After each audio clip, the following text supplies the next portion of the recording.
Hey everybody, it's Matthew, also known as Mr. Domestic. I'm here with one more video on Flowermania. I wanted to show y'all how to stitch the larger sections together and to integrate that center hexagon of the flower in case any of y'all would have some trouble with it. So I will get you from the last video to a complete flower. Yay! So if that's what you're here to learn, then stick around for some fun. So yay! This is the video that's going to show you how to fully complete stitching up one floret of the Flowermania, and I'm joining the groups together. As you can see, if you have the pattern guide, look at that. There was some work that went into that, huh? It's going to show you how to join the small center hexagon onto the lower one, and then to join the two together. So I'm going to walk through those two steps of it so that you can see it done for yourself. And as you can see, the top one has the two shaped C's, the bottom one doesn't. It really doesn't matter which side you attach it to, but since I'm going to follow the pattern guide, I'm going to do it to the bottom. I have 3mm needles already threaded. For those that want to know what I use, I prefer bowhin, size 9 right now. You can get 15 in the packet, which is really economical. So I'm just going to join this. And once again, just like the other Flowermania videos, this video is not to show you how to whip stitch. There is a video in my YouTube channel that focuses solely on whip stitching, and then there are a couple other stitches that I go over in different videos. This is essentially to show you how to stitch up the sections and maneuver around the shapes of Flowermania. That is the best and most optimal way for you. And as you can see, I secured it with a double knot right there, just folded it over, and then I am going to whip stitch to the end. It's a smaller shape, and as you can see what I'm doing. Lots of fun, watch me. So I'm going to fast forward to get to this point so you don't have to watch all of the whip stitching, so you can see what I do then.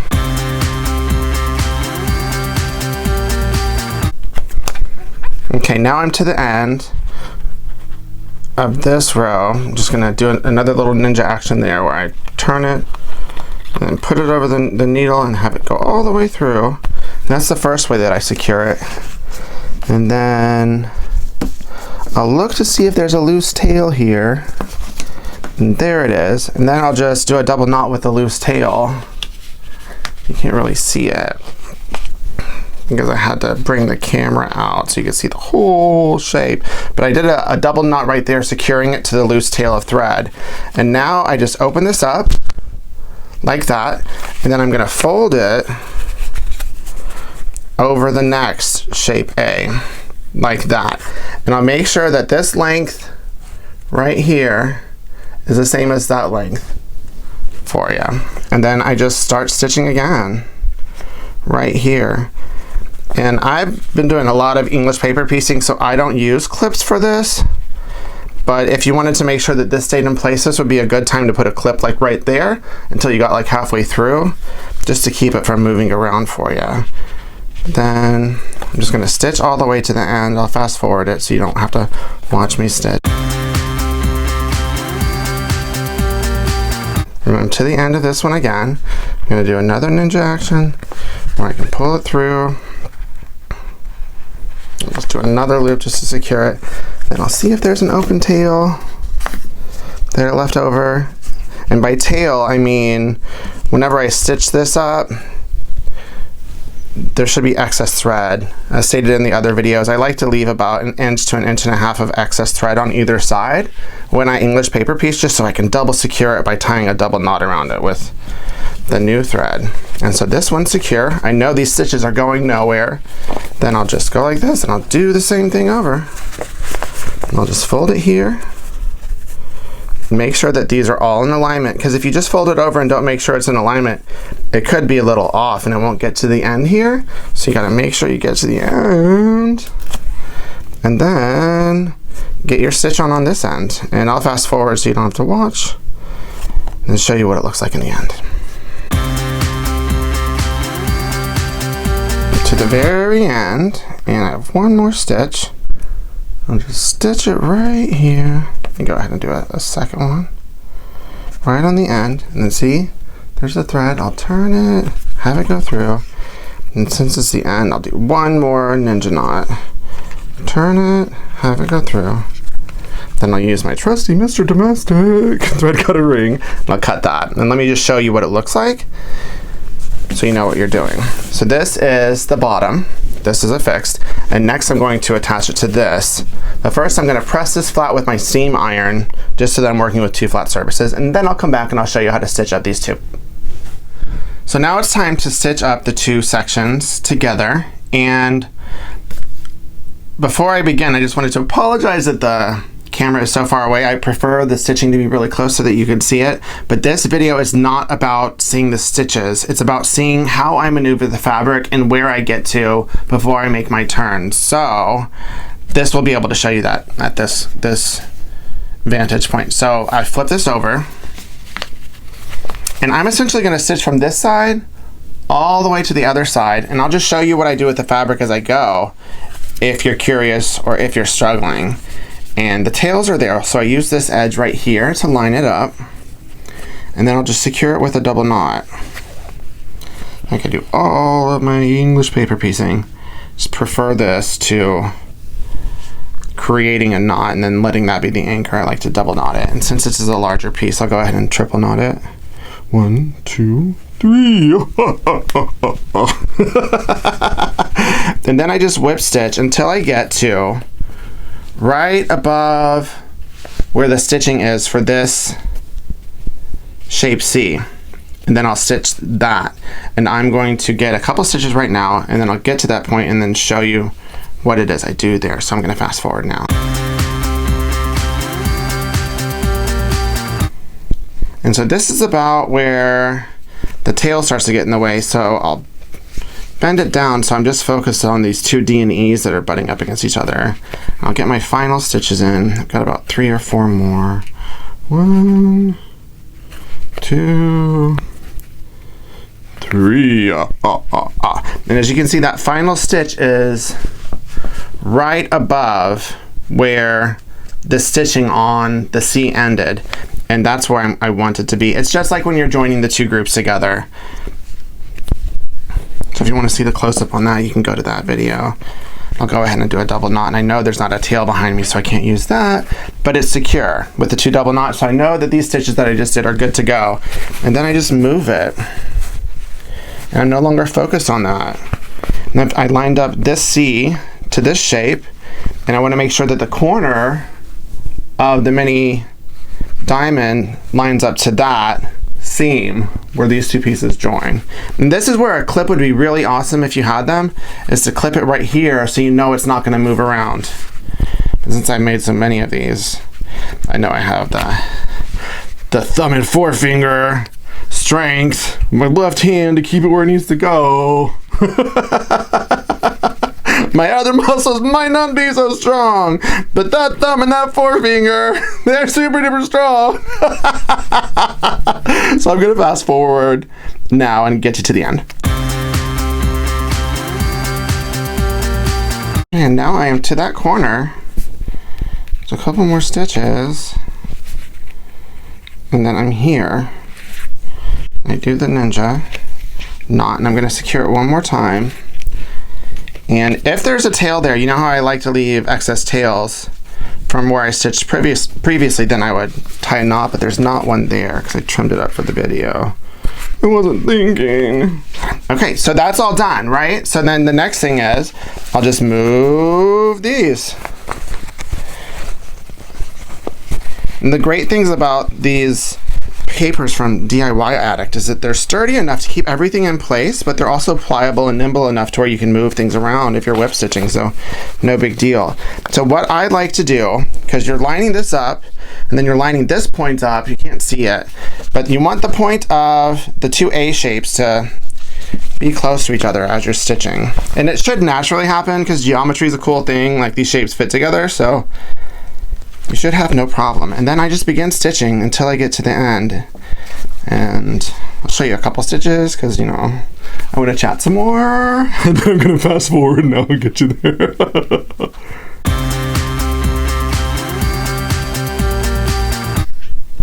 Okay, now a couple more stitches. And this is just like the stitching that I did in the first Flowermania stitching video when I stitched the two groups together. Now right here, I've gotten there, so before I start stitching into that hexagon, I want to make sure that the two A's that are right next to each other, I'll show you.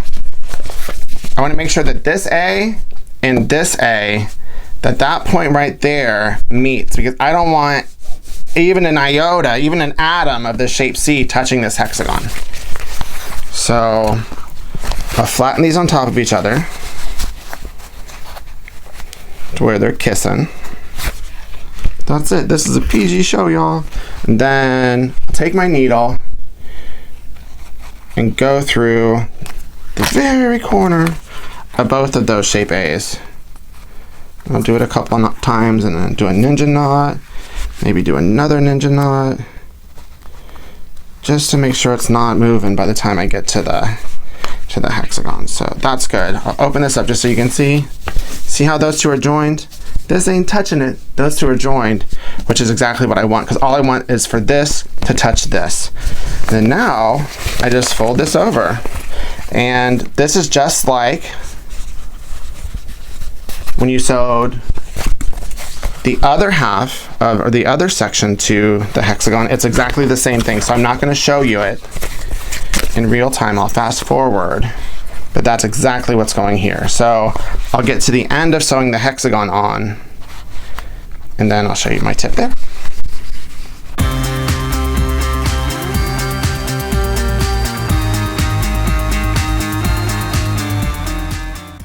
Now, whew, that was some fast stitching. Now I'm to the end of stitching up the hexagon. Do the final couple stitches, and I'm using my thumb to get that tail out of the way so I don't accidentally stitch that tail. And then when I get to this corner, I'll stitch it, do my little ninja, twist knot, and then I'll do one more. And then just like the other one, like these two shapes aren't joined yet, so I want to butt them up against each other right here. Then move this shape C out of the way, and then stitch them together before I move up. Right there. And then let me just show you the hexagon real quick before I continue. And then, boom, boom, look at that hexagon, looking good. And now I'm just gonna go up here and complete it. So since all of those stitches are secured, I feel confident just moving this. And I'll open that tail up. And then I'll just stitch all the way up. And then once again, make sure that this corner of the C matches that seam as I'm going. If you have a clip, put it there. And then stitch till you get there. And I'm gonna stitch all the way up the diamond, since you've already seen me stitch a diamond, and show you what I do to make sure that those last D and E are sewn together correctly.